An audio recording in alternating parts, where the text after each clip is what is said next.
Со годишен извештај за редовни и вонредни инспекции, постапувањето и работата на општината и на градежните инспектори, со изведување на материјални докази од обвинителството продолжи судењето за пожарот во дискотеката Пулс. Одбраната вели дека имаат проблем да ја разберат презентацијата на доказите. Адвокатот Петре Шелегов вели дека со вакво обвинение не може да се дојде до правда и правична присуда.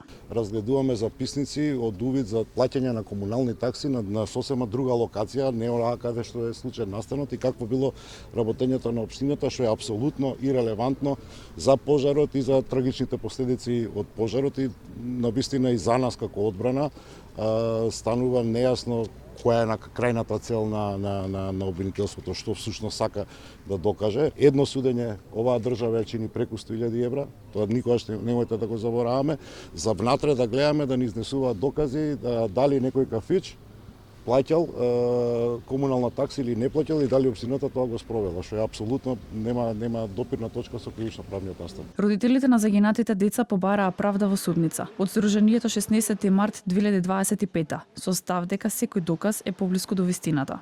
Одбраната денес повторно остави впечаток дека поважно е да се каже нешто отколку на вистина нешто да се каже. Понекогаш на вистина се добива чувство дека не е важно што е изнесено во судница, туку да не остане тишина кога ќе дојде ред за збор. Но за нас ова не е надпревар кој повеќе ќе зборува. Ние сме таму за нешто многу потешко, да ги слушнеме фактите, да разбереме што се случувало и да добиеме одговори. Тимот 15 обвинители се застапници на обвинението, а судскиот процес го води судиката Дијана Груевски-Лиевска. Процесот продолжува следната недела.